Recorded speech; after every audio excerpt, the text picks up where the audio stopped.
Amen. Praise the Lord. Good morning, good afternoon, good evening man sa ibang mga lugar. Matthew chapter 24, verse 3 hanggang 7. So, glory to God. Okay, basahin natin sabay-sabay. Matthew 24, verse 3 hanggang 7, read, begin. And as he sat upon the Mount of Olives, the disciples came unto him privately, saying, Tell us, when shall these things be, and what shall be the sign of thy coming, and of the end of the world? And Jesus answered and said unto them, Take heed that no man deceive you. For many shall come in my name, saying, I am Christ, and shall deceive many. And ye shall hear of wars and rumors of wars. See that ye be not troubled, for all these things must come to pass, but the end is not yet. For nation shall rise against nation, and kingdom against kingdom, and there shall be famines, and pestilence, and earthquakes in diverse places. Let us go to the Lord in prayer. Our God, our Father in heaven, maraming salamat po for this day. Thank you for the life. Thank you for thy word. Sweet Holy Spirit, help us, guide us, forgive our sins, cleanse our heart. Heavenly Father, we pray na guide us as we listen to thy word. Pero kami spiritual truth na matutunan. At i-bless mo rin yung mga loved ones namin, mga friends sa YouTube, sa Facebook, at makaminister spiritually sa kanila, online maging sa on-site. Thank you sa buhay na Heidi ng Minister Pen, si Munit, Lenin Papa, Juma, Petit Edgar Sibong, si Dino Nila G. Denver Drew, yan si Rylan Kent, si Kertong, at mga apo na Heidi, at yung Angging Hana JJ, ganun pa yung Rylan Kent, at yung mga iba na hindi ko na banggit, Panginoon. Ikaw mag-bless sa lahat-lahat. We pray rin, Heavenly Father, yung sitwasyon sa Israel, sa Palestine, sa Gaza. We praying, although sa Bible na to Lord nakalagay, we are praying lang about mga civilian. We pray na sa andang sitwasyon at mangibabaw yung love at makilala nila si Lord Jesus Christ as their Lord and Savior sa both sides, sa mga Jewish at sa mga Arabs, sa mga Muslim. This we pray with thanksgiving in Jesus Christ's name. Amen. So ngayon ay wala tayong title at ilang mahimayin yung itong Word of God dahil ito yung mga latest na nangyayari sa ating kapanahonan. Ito nangyari ay last Saturday, October 7, 2023. And then yung last Sunday, ang ating pinag-aralan ay sa Book of Titus. Last Sunday, ano yun? October 8, 2023. Saka lang ituloy because of what happened last October 7 sa Israel. So saka natin ituloy. Ito lang muna ating pag-aralan. Ito yung latest na nangyari sa ngayon. Pero dito nakarecord na yun sa Bible. Sabi dito sa verse 3, And as he sat upon the Mount of Olives, nang si Lord Jesus ay nakaupo sa Mount of Olives, dito ngayon sa verse 1 and 2, kwento si Lord Jesus sa kanila, istorya sa mga disciples.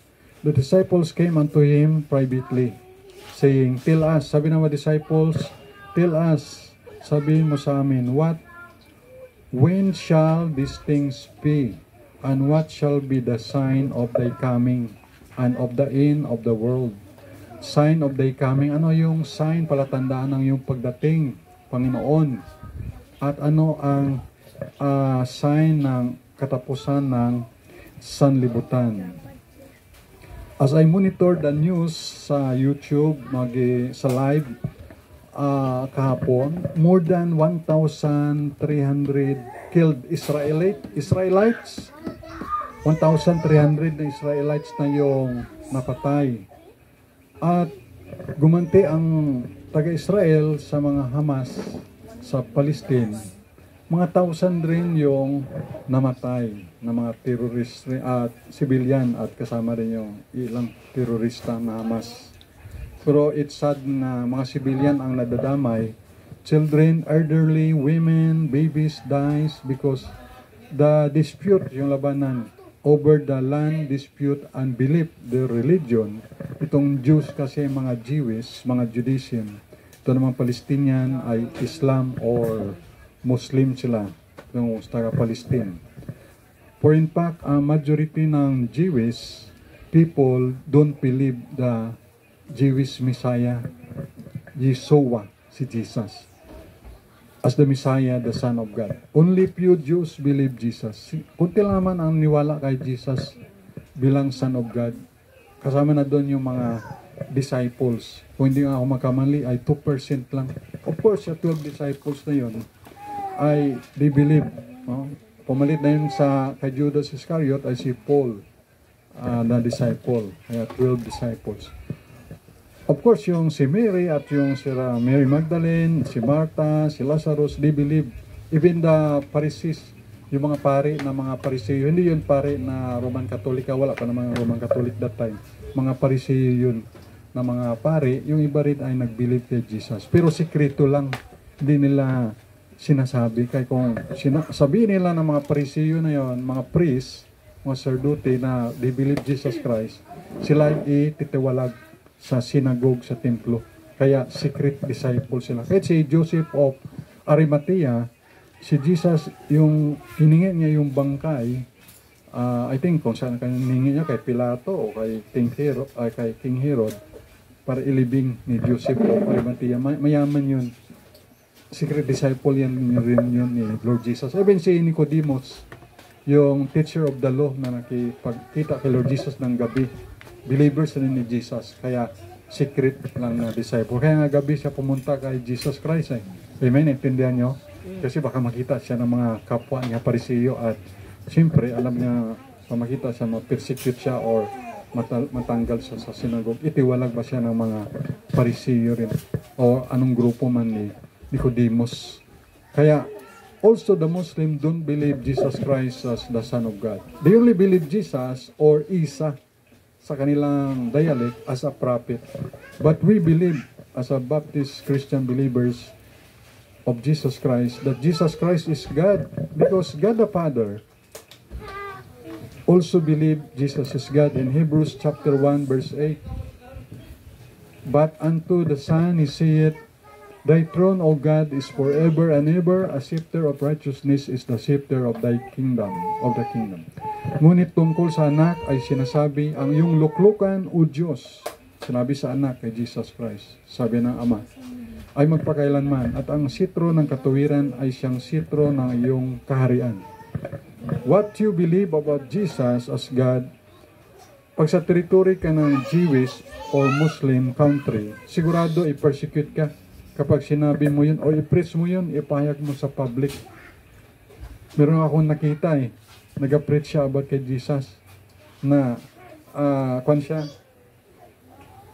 vlogger din na believer ni Jesus. Ang ginawa sa kanya ng Arabo, ng Muslim, ay dinuraan siya habang nag-preach siya about kay Jesus.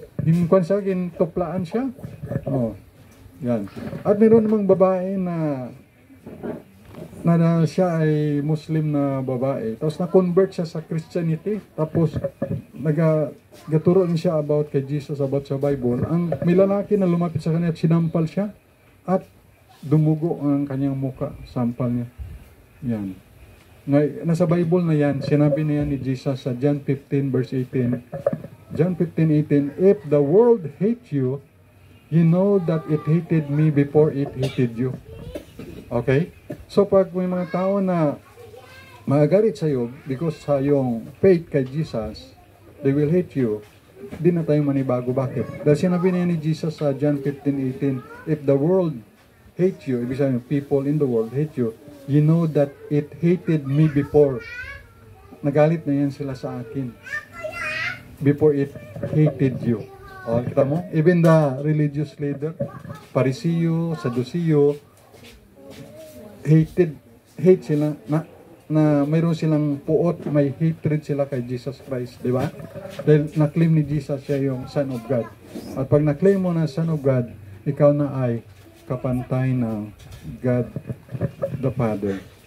Kaya hate na hate nila si Jesus that time.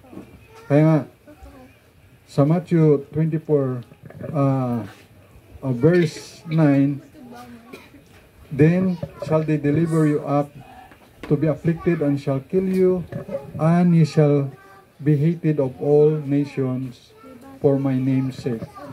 Pero sabi ni Jesus sa Matthew 10:28, and fear not them which kill the body, but are not able to kill the soul, but rather fear him which is able to destroy both soul and body in hell. Sabi ni Lord Jesus sa Matthew 10:28, and fear not them. Huwag kang matakot sa kanila. Sinabi niyan ni Lord Jesus sa kanyang mga disciples, sa mga believers. And fear not them. Huwag mo silang katakutan yung pumapatay ng katawan. Huwag katakutan yung mga pumapatay ng katawan. But are not able to kill the soul. Mapatay man nila yung katawan, pero hindi man nila mapatay yung kaluluwa. Mapatay man nila yung Israeli soldier, o yung baby, o yung bata, pero hindi naman mapatay yung kaluluwa. Even the Christian missionary, mapatay man nila yung katawan, pero hindi nila mapatay yung kaluluwa. But rather fear him. Katakutan yung is able to destroy. I-destroy both soul and body in hell. Yun ang katakutan ay yung kayang patayin yung kaluluwa at katawan sa impyerno. Pero pag sila sa territory natin, of course dito sa Pilipinas, dito sa Visayas, they have the freedom because the love of God through Jesus na put in our hearts ay will let them practice ang belief nila for them is right. But for us, we know the truth that is in Jesus Christ. Ano sabi ni Jesus? I am the truth. Sa John 14:6, I am the way, I am the truth, I am the life. And beside this, that God is love. We love their souls. We love them. Get saved through Jesus Christ by grace through faith. Yan ang kulang sa kanila, yung love of God. Ang gairal kasi sa kanila ay hate.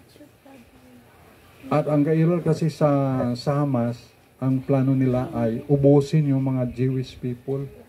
Patayin lahat ng mga Hudyo. Imagine ano? Kaya hate ang gairal eh. Dapat yung love of God. Annihilate the Jewish people. Mawalang Israel sa mapa. Maubos. Yan ang ginawa rin ni Hitler noong World War II. 6 million na mga Hudyo yung pinapatay niya. Akala ng mga Hudyo pupunta sa isang lugar, doon sa may building. Yun pala gas chamber. Kaya pinausukan sila. 6 million na Hudyo ang napatay. Kaya dapat sa Germany, kung sino leader nila ay time na bumawi sila, sa Israel sila kakampi. Diba? No? Para yung ginawa nila doon sa Hudyo na pinagpapatay nga naman, tutulungan nila yung Hudyo. Kita mo yung taga-India, tutulong yung India, panig yung India sa Israel. Dahil ang India ngayon ay, di ba, number 2 siya sa population, number 1 China, number 2 India. Pero ngayon, India na yung number 1. Dahil yung sa China kasi, one child policy lang. Hindi pwede mag-anak ng marami sa China, isa lang. Sa India, walang ganyang policy sa government, kaya pwede silang mag-anak ng marami. Kaya sa projection nga ay mas magdadami ang tao sa India, number 1. Alam niyo yung pinakamaliit na probinsya sa India, ang populasyon ay mga 1 million. Imagine, ang ating yung populasyon dito sa buong Aklan, lang ay mga di yata umabot ng 600,000 eh. Or more or less 600,000 mga nikarang lang. Ay, ang 1 million ay 10 yan na 100,000. O, 10 na, tama no? O, kaya imagine no? O, baka mali pa ako, baka hindi pang probinsya, baka isang town maton, bakit, no? O, basta ganun, basta marami sila. At dahil nung nagira yung India at yung Pakistan, ang tinulungan ng Israel, India, tumulong sila sa India. Siyempre, depende sa mga leader. Kaya, it's a time na babawi na we will stand for Israel, yung India. Kaya, dapat, pag mga bansang Arab, alam naman ang mali yung ginawa ng Hamas, na sumalakay doon na may pista kasi sa Israel, may pista sila. Off guard sila eh. Siyempre nag-happy-happy sila, nagpista. Ay siyempre, festival sila. Siyempre pag festival, kain-kain, gainom, sayaw-sayaw. Ay lumusob pala 3 years na palang plano yan. Ang mga Hamas terrorists by air, nagparachute, by sea, sa may dagat, at by land. At yung iba pala, nandun na pala 3 years ago nag-apply bilang trabahador sa Israel. Kunwari, apply ng trabaho, construction worker, or laborer, anong mga trabaho ba? Kumbaga, doon na mismo nakatira pa sa kanila. So, that time nga, October 7, sinalakay nila ang Israel at bawat kung saan malapit doon sa border ng Gaza at Israel. Pag pumasok sila sa isang community, makita nila yung mga civilian, pagbabarilin. Makita nila yung Israeli soldier, putulan ng ulo, hostage ng iba. At makita nila, ngayon doon, sabi ng Israeli soldier, nagayakapan yung mga 15 of them, gayakapan, tapos ay, sabi niya, agisa ng grenade. Yung iba naman ay sunugin ng buhay. Barbaric act nga. So, talagang dapat nga itong away nila, dapat ang mag-away na lang ay kapwa leader, no? Yung leader ng Hamas at sa Prime Minister na Benjamin Netanyahu. O kasi yung leader na sila ng dalawang buksik, pauwak, no? Sila na lang. Wag nang madama yung civilian. Nadadama yung civilian, yung mga bata. Siyempre, iba pa doon ng mga dalaga. Maliban sa pinatay. Siyempre, riripin nila yan eh. May mga barbaric act na yan eh. So, ganun ang nangyari. I-coin man natin, kung ipag-pray man natin na Lord, sana ma-stop na yung war. Di rin kayo na, parang maalangan ka mag-pray kay nakasulat kasi Bible na mayroong war. Rumors of war. So, talagang nakasulat na yan at alam nyo, kasalanan rin yan ni Joshua, ng taga-Israel. Dahil meron yung utos ang Panginoon dito sa kay Moses pa lang at kay Joshua. Tingnan natin dito sa Old Testament, sa Joshua chapter 11. Joshua chapter 11 verse 20. For it was of the Lord to harden their hearts. I-harden yung hearts ng mga nakatira doon, yung mga Canaanites, yung mga Amorites, yung mga Palestine, that they should come against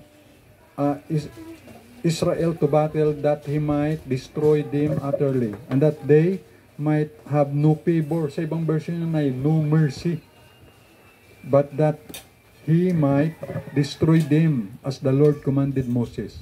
So, isipin mo, dito, ang mga tao dito, inutosan si Moses na i-destroy sila. Inutosan ni Lord si Moses na patayin yung mga tao doon. Of course, si Joshua yung kanyang general. Ubusin sila patay. Kung isipin mo, bakit inutosan ng Panginoon na papatay sila? Ito yung background niyan. Ito yung istoryan niyan. Dahil yung mga tao dyan sa Kanaan, ang kanilang sinisimbang Diyos ay si Baal. Si Baal, si Molek, si Astaroth, at sa time ni Samson, ang kanilang ginasimbang Diyos ay si Dagon, hindi si Dagol si Dagon. Tamo yung, nung ginawa nila si Samson ay, nagpalagay nun si Samson sa may pilar, sa haligi, at kasama mayroong, basta may Diyos-Diyosan sila si Dagon. At balik tayo. Yung sa time na yun ay sa Amorite, kasi yung may mga bansa doon na ginapapatay ng Panginoon sa kay Joshua sa Israel, yung Amorites, Canaanites, Jebusite, Perizzite. I think, basta more or less mga mga 8. Basta yun, una yun sa Book of Exodus. Ito ang utos ng Panginoon, kay sukdulan na yung kasamaan ng mga Amorites, sa Canaanites na yan, na mga inhabitants. Okay? Pero ang lahi ni Abraham ay galing siya sa Ur of the Chaldees. Taga-kwan si Abraham sa time natin, taga-Iraq. May mga Diyos-Diyosan din doon. Pero hindi yung Diyos-Diyosan na sa Roman Catholic na mga image. Hindi yun. Wala pa namang Roman Catholic doon. Kasi may ibang mga pastor kasi na pag nag-preach ng Diyos-Diyosan, ang isip nila ay yung sa Roman Catholic na image. Hindi yun. Wala yun kasi yung ibang pastor hindi naman nila alam yung background. Ang Diyos-Diyosan ay tinutuloy sa Bible ay yung si Baal, si Molech, si Astaroth, o si Diana kung sa mga modern day, Sunday Diana, si Jupiter. O, so yun na yun, si Zeus, si Aphrodite, o mga kanya na yun, masyadong forward na. Balik tayo dun, backward tayo. Balik. So, si Abraham galing dun sa Ur of the Chaldees sa Babylonia, sa Iraq yun.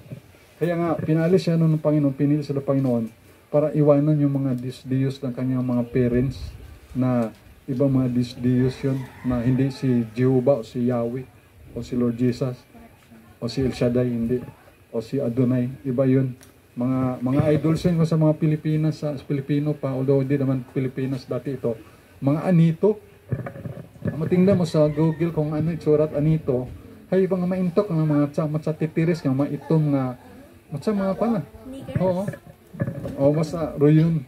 Okay, balik tayo. Doon sa hindi kay Abraham no doon. So hiwalay talaga ng Panginoon si Abraham para gawin siyang isang bansa. At yun ay nangyari, yung promise ng Panginoon sa kanyang apo si Jacob na naging Israel. At nag-promise si Lord na yung lugar niya ng promised land, yung Canaan, ay ibibigay yun ni Lord sa Israel, sa kanyang piniling bansa na apo ni Abraham. Pero may nakatira doon. Ang nakatira doon ay mga Canaanites. Nakita ko nga doon sa mga short na YouTube, meron doong bata na para kay Kirtong maliit, sabi ng bata sa Israeli soldier, this is our land, or this is my land. Basta sabi niya, this is our land. Ibig sabihin, itong lupa na to ay amin to. O totoo naman yun. Siyempre tinuruan yung bata yun na kanyang parents o lolo na anak, atin talaga ito noon ng mga panahon. O totoo naman yun. Pero ang attitude ng Israeli soldier ay maganda. Siyempre storya at imaw, pero wala na na sakit. Pero kung balik taro na to, kung natong bata ang gatanong ay Israelite to nga bata, agra na gina istorya ay Hamas. Sigurado kay poturo o kato. Horo pa kay ba ay magakuning professional soldier matawa na alina. Totoo yun na lan nila, pero ang kanilang maninuno ay inutusan ng Panginoon si Moses, si Joshua, na kanilang maninuno kasi noon ang sinisimba ay si Baal, si Molech, hindi si Jehovah o hindi si Yahweh. Kaya ang ikigalik ng Panginoon at sukdulan na yung kasalanan ng mga taga doon, Canaanites, Amorites. Kasi ang offering nila sa kanilang Diyos, kung titignan nyo yun sa Google kung ang itsura ni Baal o ni Molech, may kamay, may paa, pero ang ulo, parang kambing, na parang kabayo, na parang baka, na hindi mo maintindihan. Kaya, siyempre hindi yung tunay na Diyos na Elohim na Adonai na gumawa ng langit at lupa. Na in the beginning, God created the heaven and the earth, Genesis 1:1. So, dahil ang kailang offering ay mga babies, mga sanggol. Isipin mo, yung baby dadalhin doon kay Molech, kay Baal, tapos ay, tinanong, tsura ni Kwano, ni Molok, kasi babing word doon ay Molech, nga, may paa, may kamay, tapos ano yung tsura ng kan, parang hayop, parang mukha nga, parang aso, na parang kambing, na parang goat, no? Ang tsura, no? Yan. Gaalay sila ng, ang offering nila ay babies, sinusunog, at yan ay abomination to the Lord God. Abomination, karumal-dumal. Kaya, Dahil sa kanilang practices, ang utos ng Panginoon kay Moses, even kay Joshua, ay destroy, patayin, mula matanda hanggang bata, even ng mga hayop. Pero anong ginawa sa Old Testament? Ang ginawa ni Joshua dito sa verse 21, 22.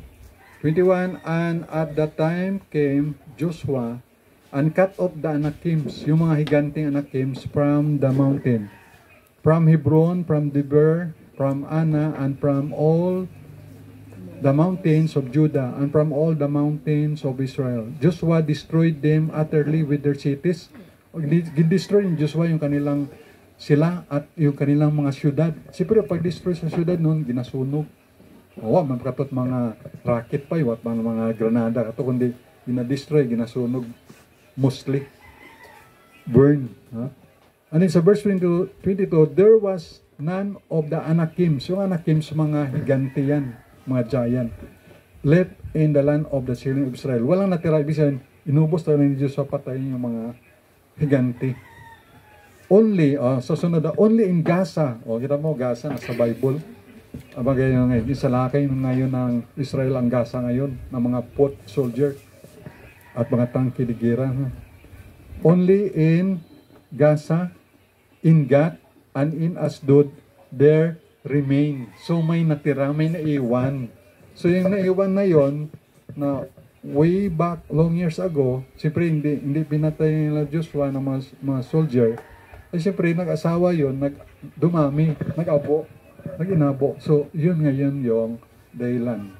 Siyempre, sa time naman ni Lord Jesus, sa New Testament niya, at sa atin ngayon ay sa grace period niya, siyempre wala na yung utos si Jesus na ganyan na, okay, patayin niya lang, wala na, kay ang kwa na, gin kwa na ni Lord na, binago niya na, kay may John 3:16, for God so loved the world.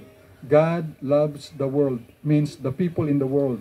Yan man ay Buddhist, Muslim, or Islam, or Hindu, or animist, or atheist, niniwala sa Diyos, even the so-called Christian, Jewish, Judaism, tanan.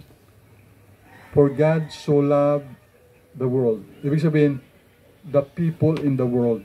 7.7 billion na. More than 7 billion people in the world. For God so loved the more than 7 billion in the world, 7 continent in the world, Asia, the biggest, Europe, North America, South America, Antarctica, Africa, Greenland, ano pa ng mga 7 continent, at lahat ng lahi. Yan naman ay Chinese, Japanese, American, Russian, Ukrainian, Palestinian, Jordanian, Saudi Arabia. Yan naman ay taga Qatar, yan naman ay taga England, Australia, Germany, France, Portuguese, Spaniard, Mexican, Canadian, Argentinian, Chilean, tanan nga lahat, Filipino, yan, lahat na, Indonesian, Pakistani, Indian. For God so loved the world, the people in the world, that God gave His only begotten Son. The only begotten Son, si Lord Jesus Christ. That whosoever believe it or trust in Jesus, believe on Jesus Christ. Whosoever believe it in Him, in Jesus Christ, should not perish. Wag mapahamak, will not go to hell, will not go to the lake of fire, will not be condemned in eternal punishment in the lake of fire, but have everlasting life in third heaven. Yan ang promise ng Heavenly Father. For God so loved the world, the people in the world, that He gave Jesus Christ, that whoever believe on Jesus should not perish, but have everlasting life. Yan yung good news, yan yung gospel. Gospel means good news, the death, burial, and resurrection of the Lord Jesus Christ after 3 days. Empty tomb kan sa Israel. Empty tomb. Wala na dun si Lord Jesus. Sabi ng Bible, Jesus Christ is risen from the dead. Kaya pasalamat tayo. Kaya yan ang kulang sa mga Jewish people and Palestinian people, Hamas people, Hezbollah people.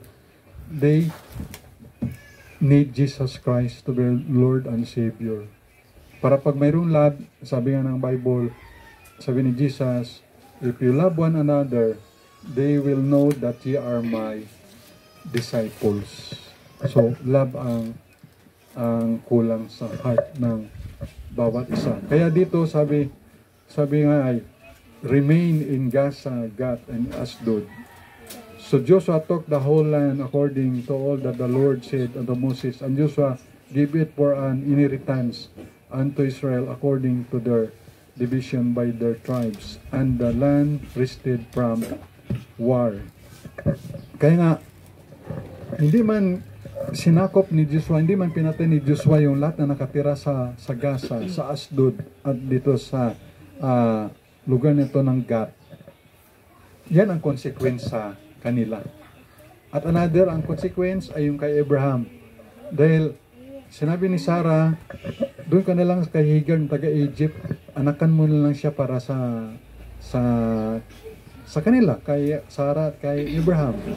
Yun, katulong na si Hagar, inanakan nga ni Abraham, at doon nagkaroon ng anak na Ismaelites. Of course, si Hagar naman ay pinalayas ni Sarah dahil yung sabi ni Abraham, bahala ka anong gusto mo doon. So pinalayas ni Sarah, umiyak siya, tapos sabi ng Diyos, ng Angel of the Lord, Sarah, anong nangyari? Ganito, pinalayas ako ng amo ko na pinpintasan ako. Ang Panginoon naman, sige, ibibless kita, makaroon ka ng prinsipe na 12 ba yun? 12 na prinsipe, at yun yung mga Arab nation. Pero yung paniwala ni Hagar noon ay sa tunay na Diyos pa, yung Diyos ni Abraham rin, si Yahweh, si Jehovah.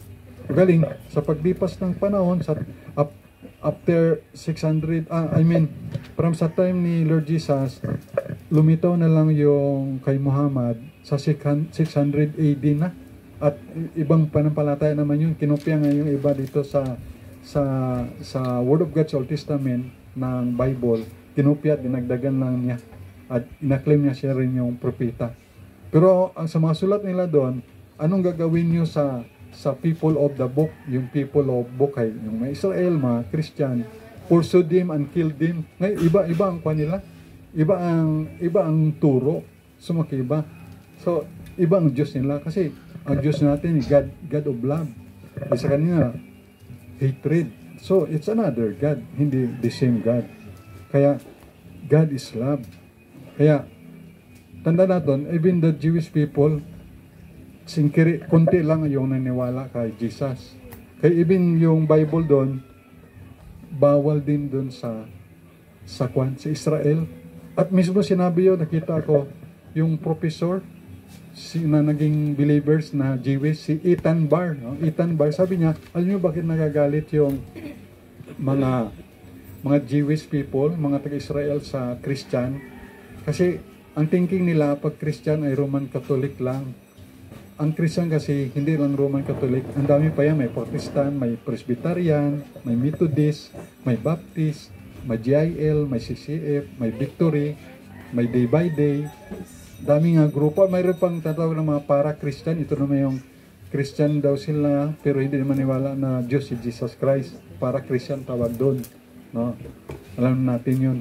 Kaya nakita kasi nila na si Hitler nakipag-shake hand, sabi ng Jewish na si Ethan Barr, bakit nagagalit yung mga Hudyo sa Christian? Kasi nag-shake hand si Hitler at yung Pope ng Roman Catholic ng mga unang panahon. Kaya yan ang mindset ng mga Hudyo pag Christian ay kalaban na nila kasi pinatay yung ni Hitler na yung kalahi nilang mga Hudyo.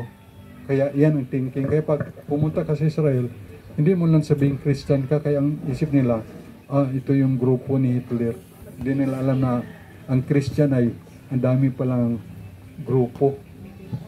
Mayroong Presbyterian, Methodist, Baptist. Siyempre, ang Roman Catholic, inaklima nila Christian man sila.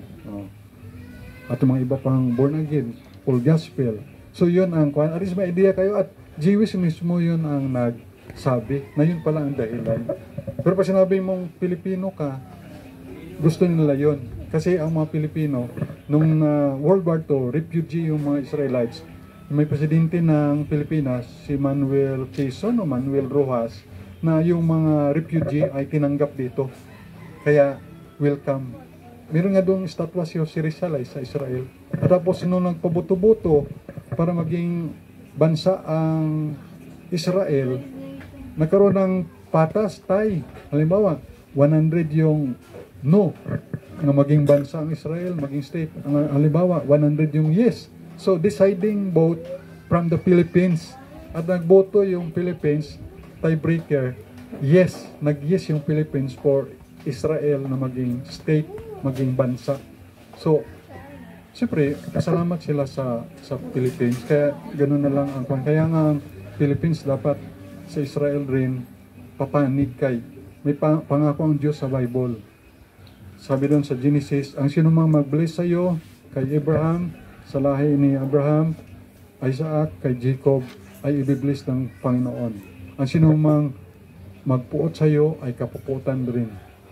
May promise siya ng Panginoon. Wala namang ginagawang masama yung mga Jewish doon. Gapista sila, celebration. Pinasok sila ng Hamas terrorists. Pinagpapatay yung, ang unang pagpatay kagad, mga 600 plus. Butcher, tawag, patay lang. Imagine kung matapang, dapat ang kalaban nila kapwa sundalo. Tapos ang iba ang away noon. Katulad kay Goliath, si Goliath, Philistine, si David, Jewish, Israelite. Yun ang labanan dun sa field. One on one lang. Pero ngayon, ang gira na ngayon ay damay yung inosenteng civilian. Kawawa yung mga, naawa rin ako sa mga Palestinian na mga baby, mga bata, mga babae. Ganun din sa Israelites na mga baby, mga bata at mga babae at mga matanda, mga senior citizen. Both side, kawawa. Kaya, hindi natin alam kung saan hantong to. Siyempre sa Bible na yan, kanina sa Matthew na nakasulat. Kaya pag-pray na lang natin na ang Panginoon ang anong plano niya. At ito rin palatandaan na malapit na dumating ang Panginoong Hesus. Siyempre sa pagdating niya, hindi naman ang Panginoong Hesus hindi naman siya mag-step down sa lupa. Kasi rapture doon lang siya sa clouds sa second coming niya. Mauna muna yung rapture sa isang kasaba, kunin tayo tapos salubungin ng Panginoon sa alapaap. And then ang second coming talaga ni Jesus kasama with the saints at makipagdigma sa Battle of Armageddon. So ibang pa naman yun. Iba naman pa sa Bible yun. Event. So importante ngayon ay ito lang muna na yun yung background. Kaya dito sa Matthew chapter 24 kanina verse 3, and what shall be the sign of the coming and of the end of the world? And Jesus answered and said unto them, take heed that no man deceive you, na walang mandaya sa inyo. For many shall come in my name, saying, I am Christ. So maraming magpapanggap na sabi, ako si Kristo, and shall deceive many at dadayain yung marami. May nagpanggap naman na siya daw si Ginoo, si Senior Aguila, na si Senior Maya doon sa Surigao. Siya daw yung Ginoo. Amen. Sabi niya, kita mo marami siya na-deceive, mga 5,000 agad ang follower niya doon. Imagine, kung sino pa yung mali, dami dahil, pero tayo nasa tama. We believe Jesus Christ. We believe Jesus Christ is the Son of God, God our Savior. Pero kunti ang nagapati sa ating ginapatihan. We believe. Tapos, isa na din yun si Kibuloy, siya rin daw si Jesus Christ. Another deceive yun na turo. At kahit na sa YouTube makita mo, kahit mayroong taga-Amerika, may taga-Brazil, na nag-claim na sila rin si Jesus Christ, mayroong taga-Europe rin. Mga 10 yung mga top 10 na sila daw si Jesus Christ. Meron doon, huwag kayong maniwala doon. Shall deceive me. And you shall hear of wars. Kita mo, may wars nga doon dati sa Ukraine. Pero hanggang hindi pa tapos, one year na. And rumors of wars. May rumors of wars, mabatihan kita ito sa Taiwan.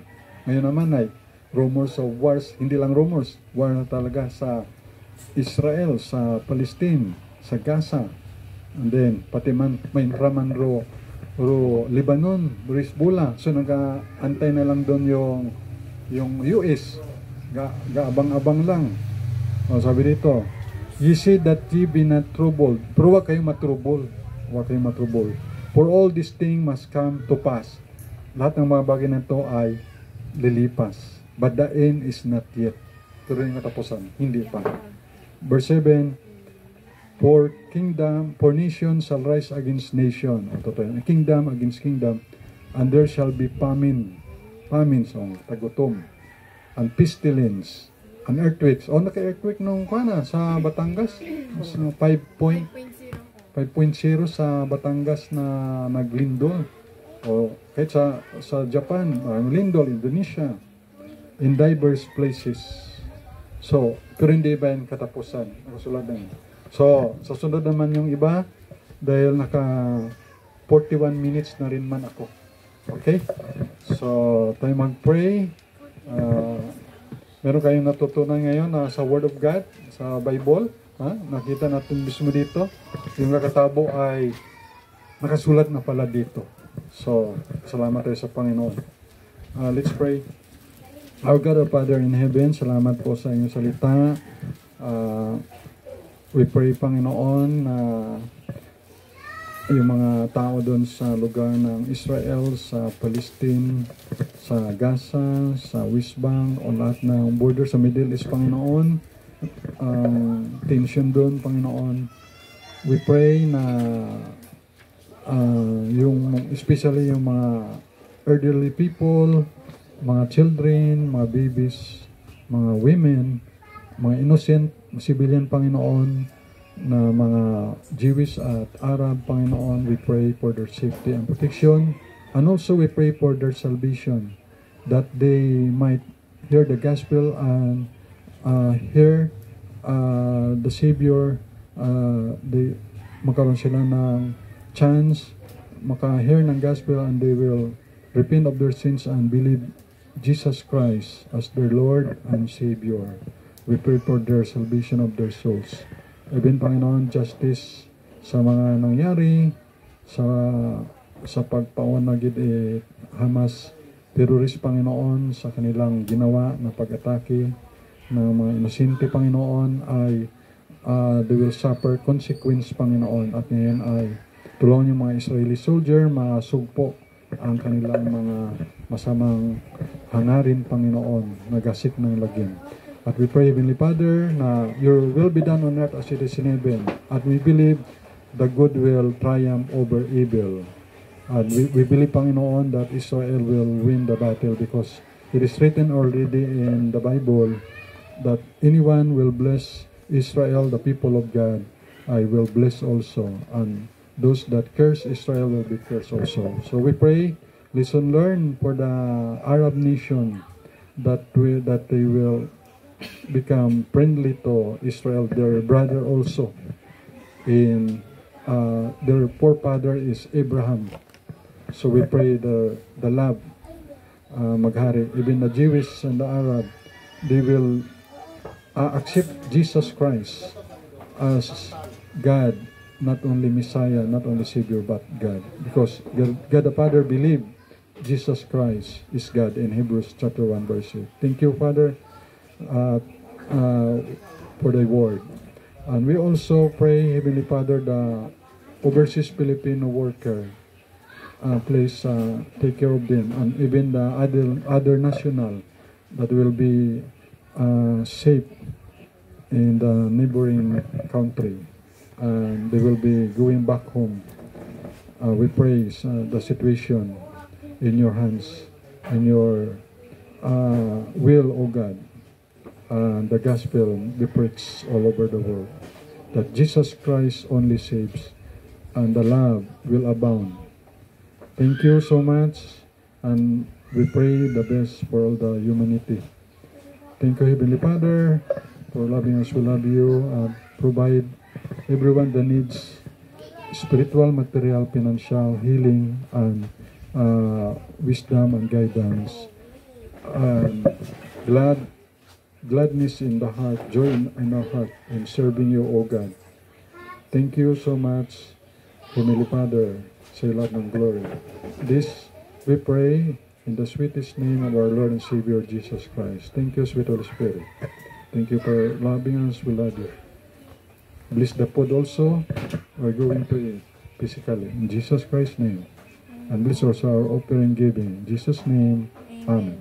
Amen. Thank you. God bless.